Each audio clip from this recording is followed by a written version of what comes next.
the Joy of Yoga. We are on another day of our 30-day challenge. If you have a broken foot or toe, come on and join me. We can still work out, we can still stretch even though we're injured. If you're injury-free, then lucky you, you can still participate.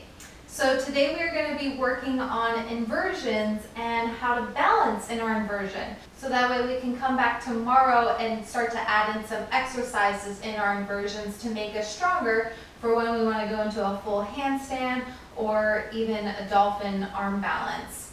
So let's go ahead and find a wall or a friend to help kind of spot you so that way you don't fall over, and then make sure you're really mindful of that injured leg, okay? We want to be protecting it. So I have it in my full cast right now, so that way if I accidentally do fall on it, it's more protected.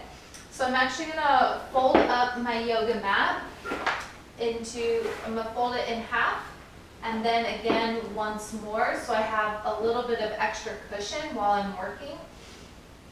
Now for a tripod balance, I would say that's one of the easier balances to start in. I prefer basket only because that helps me to take the pressure off of my spine and my neck, because I tend to have some pinched nerves in my neck.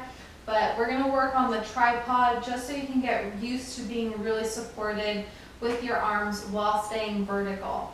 So when we're in our tripod headstand, we want to make sure that our elbows are at a 90 degree and then our head comes right at that triangle point between the hands. If your hands are out by your head, that's not going to offer you anything to lean into and balance on. It's going to be really difficult to stay up. So you want to make sure that your elbows are squeezing 90 degrees and then the head lowers right between, so you make that perfect triangle shape to get the most support. So I'm going to face the wall. Again, being super mindful of my foot. My hands come down. I actually need to scoot my mat out just a little bit. So right from where my hands are, I bend my elbows to 90 degree and set my head against the wall. So I can see my hands and I can see my elbows.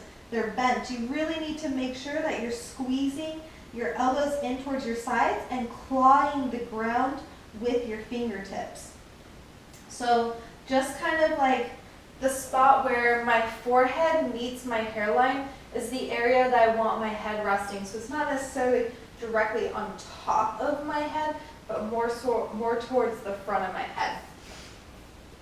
So I get really strong in my hands, clawing the earth, elbows wrap in towards my sides, slightly towards the forehead reaches the mat. Then I'm going to walk my feet in towards my face.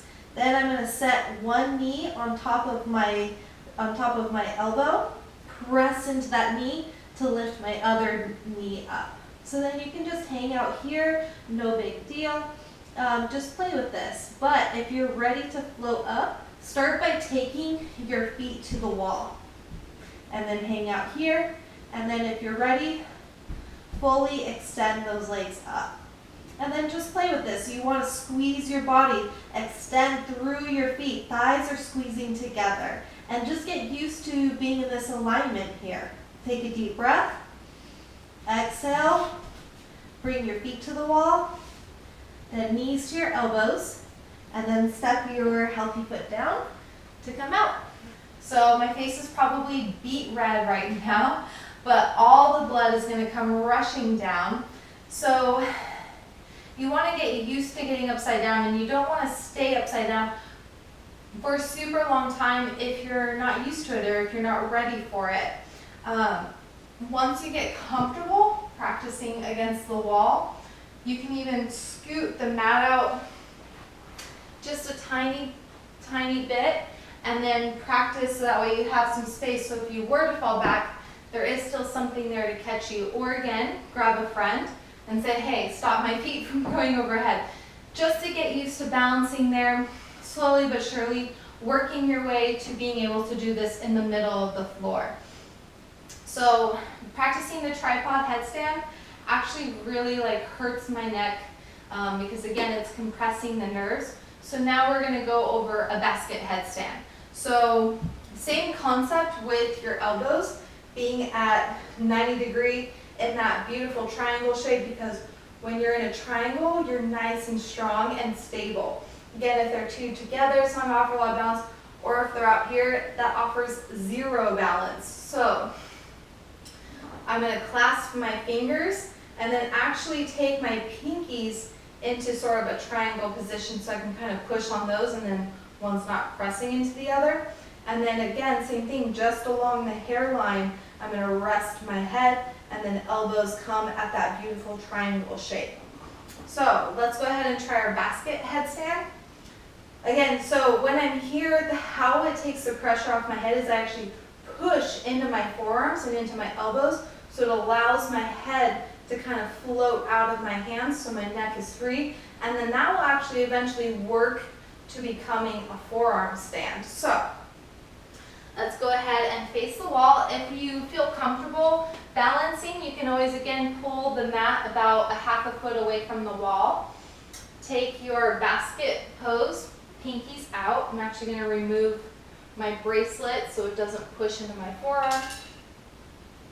And then making sure that the elbows are right underneath the shoulders. Open your basket, set your forehead in, and then when you're ready, kind of the same concept, walk your feet close to your face. This time you don't have any elbows to rest your foot on, so I just take my hurt foot straight up, and then that actually allows me to float my other foot up as well. I have to remember I'm not right up against the wall.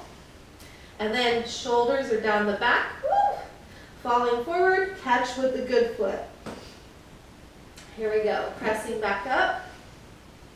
Leg extends overhead, push into those elbows. That will help you to get your legs up, and then squeeze the thighs, stretch the toes up towards the ceiling, and then allow your back to rest into that basket. So I'm kind of leaning back a little bit. Squeeze the ribs, breathe.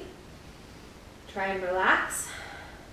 One more inhale, and then exhale, slowly step that foot down.